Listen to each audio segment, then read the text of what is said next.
they won't need the Chinese to manufacture for the world anymore, mostly for the US and Europe,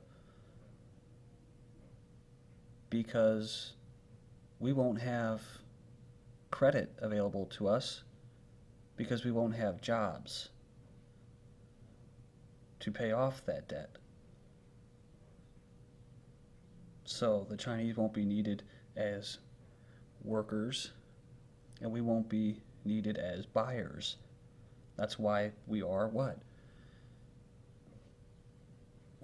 We're a retail society.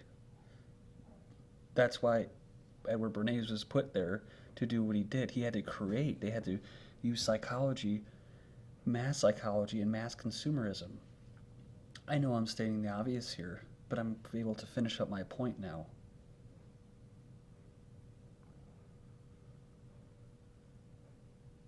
The whole point of buying things was so that they can enslave us with debt, because they knew that we would never be content with what we had. So that's where I'm getting at. It's about being content with what you have.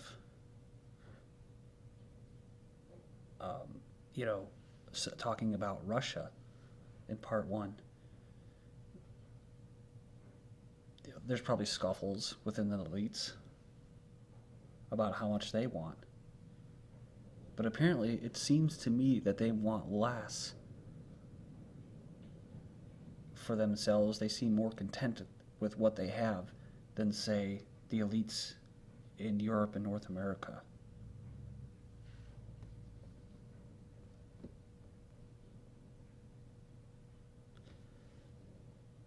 Here in North America, we're talking about revolutions and the people changing something, about how they can't because they're compromised with debt. They have too much to lose. You hear families say that. You hear people say that, oh, I wish I can do that, but hey, I got a family to support. I heard somebody say that to me recently. He's like, yeah, I like your videos, but some things. And I'm like, I knew what he was going to say. I said, did it happen to be when I said that the whole system, everything needs to collapse? And he's like, yeah, whatever. You said the dollar, I got a family, that dollar goes, and, so I went into the dollar worship, whether you say, I don't worship the dollar or whatever. I worship God. Okay, but if you need that dollar to exist still in order for your family to be able to survive, then that means that we need to redefine what survival is, right? People survived for a long time without something called a dollar. Most of them never had any wealth at all. They also had a lot more free time with their family. They also had a lot less stress. Back then, yes, I don't agree with having kings or, big churches and high priestess, but they had less for themselves. It also made them more vulnerable to be overthrown, which is like what I was saying. That's the old order. The new order is what I'm talking about. What we have in the West and where it's going. See, Russia wants to stay with the old order. China, they've already kind of sold their souls there, but they still have time to change, I think. And it all depends on their workforce and automation. And what the people there do. Will the Chinese succumb to the same things as Western civilization? The places that have been buying all of their goods on credit. Will they not succumb to that mass consumerism and materialism? Well, their state religion is atheism. They weren't always like that. And I don't think there's probably still a decent amount that don't still subscribe to atheism. But I think that's going to be a big kicker is China and what the workers do. But back to what I was saying. The old order and the new order. Yeah, back then people didn't have much, but they didn't ask for much either. They didn't expect much. Now people expect everything.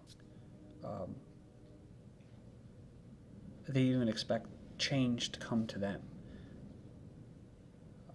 Kings knew that if they didn't give their people, at least enough, right? If they went to war all the time, charged taxes all the time, overtaxed them, then they weren't going to be alive too much longer, because the people were actually freer.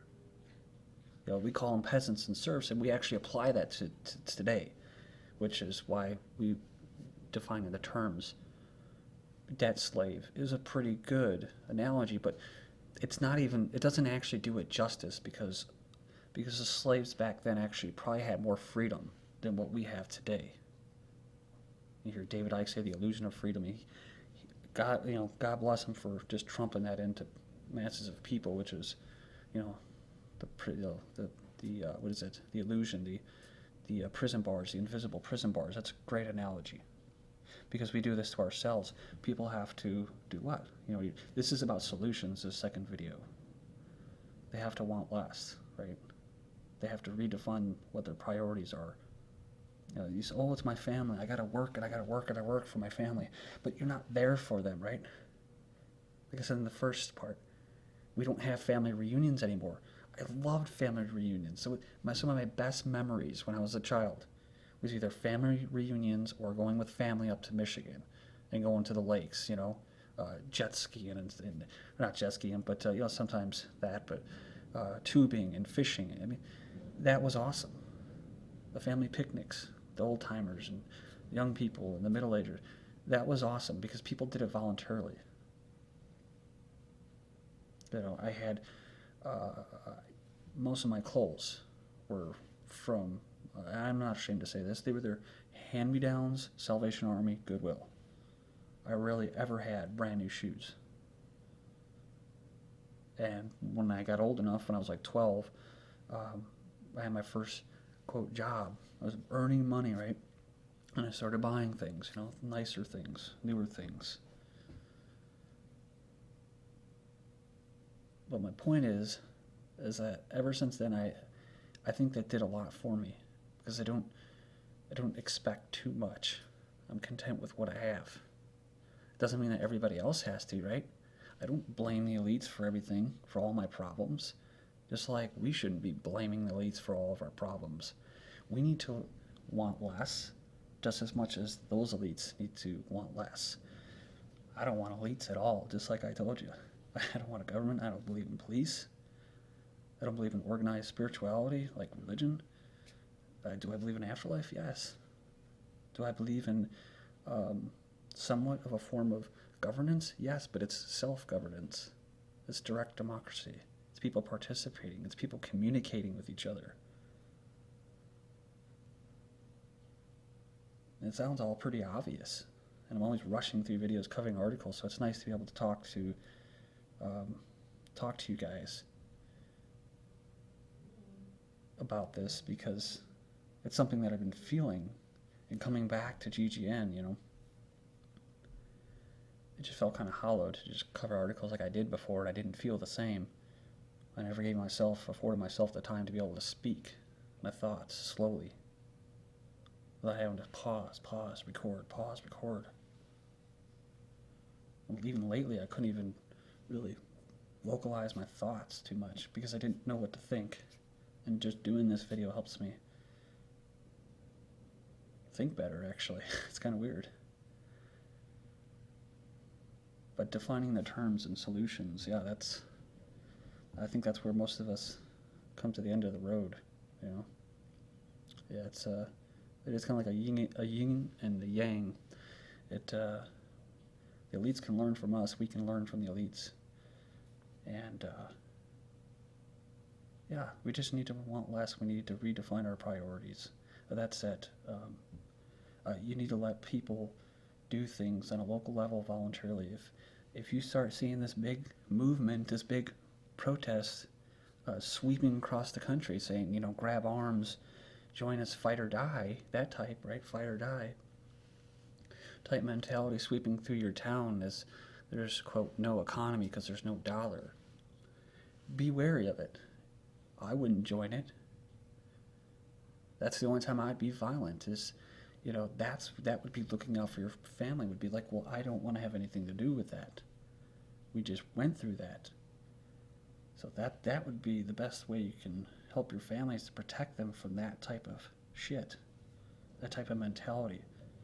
Because like Anonymous, or like I said, what I believe, the revolution, and like many of these things, it's going to be completely orchestrated, where they take, like in Ukraine, good example, they take a segment of the population and they exploit them. They take a sentiment and they exploit that, and they, of course, they distort it. They twist it. They say it's Nazism. They say whatever, and it's not actually that. It's just people who want to go resist globalism, and they're clinching to nationalism.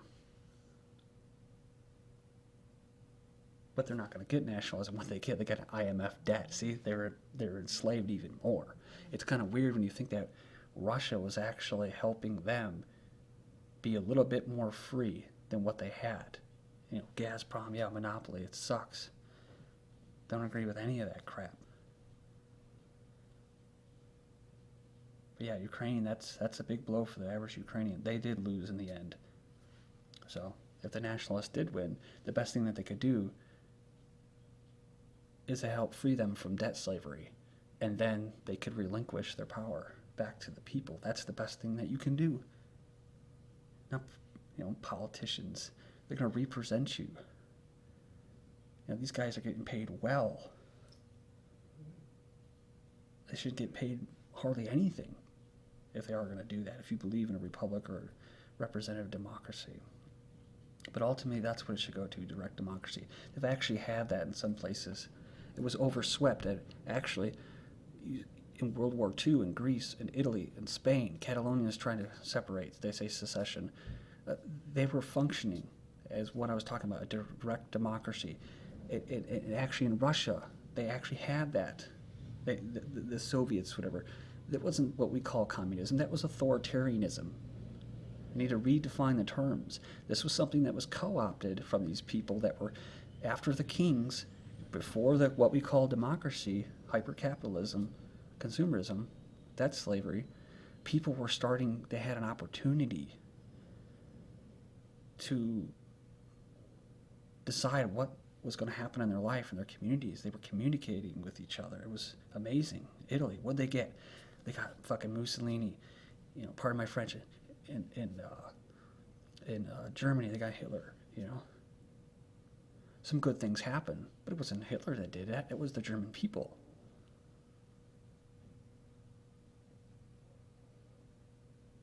It just sucks that it has to happen like that, that nationalism was demonized, when in reality what they had was something better, and nationalism just kind of stepped on that.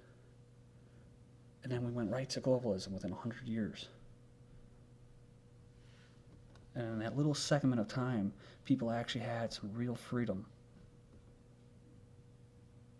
You hear a lot about, New World Order, and then you hear some people saying the Old Order. Well, if there's a New World Order, there has to be an Old Order, right? I would imagine the New Order was probably a little less free for the average individual, less decision-making power for the average individual than the Old Order. The Old Order was, at some point, a new order, newer than the older order. And you just go on along to caveman times, where Neanderthals are probably, and different types of people were actually the freest of our ancestors. Cro-Magnon probably more centralized. They started getting shamans, started creating nation states. You have Atlantis and all that stuff. If we have anarchy, we'll have chaos, right? Well, it is chaos. I mean, there's certain scientists, many scientists that figure that that everything, the Big Bang. I believe in the Big Bang, and I believe in evolution, but I don't believe in it from a certain stringent perspective. I believe that something initiated that Big Bang. I think it was something that became conscious and aware of itself, and it exploded out, and we're living out that experience of self-awareness. Some of those fragments of awareness became very aware, and they refer to themselves as gods or the actual creators, when the creator, I believe, isn't even aware that it created anything. Those people like to keep us in organized chaos, or what we call this New World Order or Old Order. But these, quote, gods can't get enough awareness, which is why I think they're trying to merge with machines. Thank you for joining me.